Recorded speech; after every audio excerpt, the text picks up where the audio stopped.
أعوذ بالله من الشيطان الرجيم.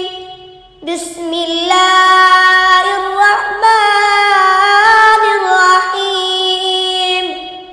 الرحمن علم القرآن خلق الإنسان علمه البيان. الشمس والقمر بحسبان والنجم والشجر يسجدان والسماء رفعها ووضع الميزان ألا تطغوا في الميزان وأقيموا الوزن بالقسط ولا تخسروا الميزان. والأرض وضعها للأنام فيها فاكهة والنخل ذات الأكمام والحب ذو العصف والريحان. فبأي آلاء ربكما تكذبان؟ خلق الإنسان من صلصال كالفخار وخلق الجان من مارج من نار. فبأي آلاء ربكما تكذبان؟ رب المشرقين ورب المغربين. فبأي آلاء ربكما تكذبان؟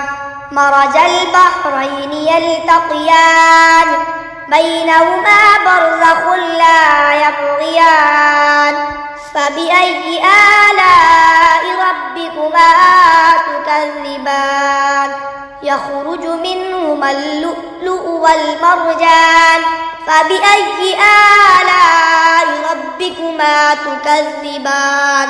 وله الجوار المنشآت في البحر كالأعلام. فبأي آلاء ربكما تكذبان؟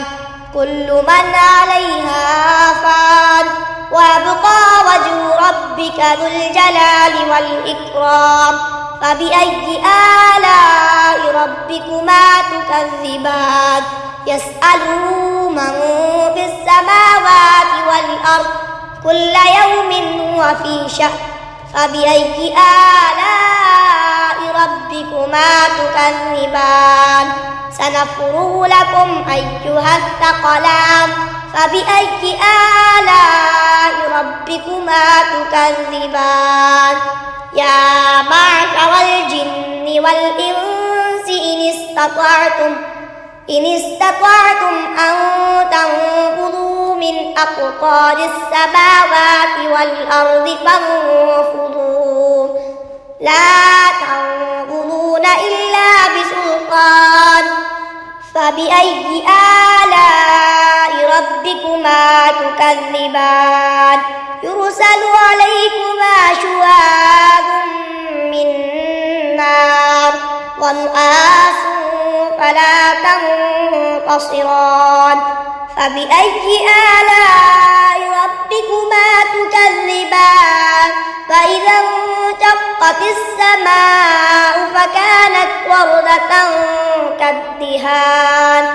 فبأي آلاء ربكما تكذبان؟ فيومئذ لا يسأل عن ذنبه إنس ولا جان. فبأي آلاء ربكما تكذبان؟ يعرف المجرمون بسيماهم فيؤخذ بالنواصي والأقدام. فبأي آلاء ربكما تكذبان؟ هذه جهنم التي يكذب بها المجرمون يطوفون بينها وبين حميم آن.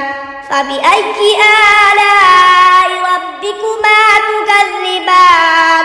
ولمن خاف مقام ربه جنتان فبأي آلاء ربكما تكذبان ذواتا أفنان فبأي آلاء ربكما تكذبان فيهما عينان تجريان فبأي آلاء ربكما تكذبان فيهما من كل فاكهة زوجان فبأي آلاء ربكما تكذبان متكئين على فرش بطائنها من استبرق وجنى الجنتين دان فبأي آلاء ربكما تكذبان فيهن قاصرات الطرف لم يطمثهن إنس قبلهم ولا جان فبأي آلاء ربكما تكذبان كأنهن الياقوت والمرجان فبأي آلاء ربكما تكذبان هل جزاء الإحسان إلا الإحسان فبأي آلاء ربكما تكذبان ومن دونهما جنتان فبأي آلاء ربكما تكذبان مدهامتان فبأي آلاء ربكما تكذبان فيهما عينان نضاختان فبأي آلاء ربكما تكذبان فيهما فاكهة ونخل ورمان فبأي آلاء ربكما تكذبان فيهن خيرات حسان فبأي آلاء ربكما تكذبان حور مقصورات في الخيام فبأي آلاء ربكما تكذبان لم يطمثهن إنس قبلهم ولا جان فبأي آلاء ربكما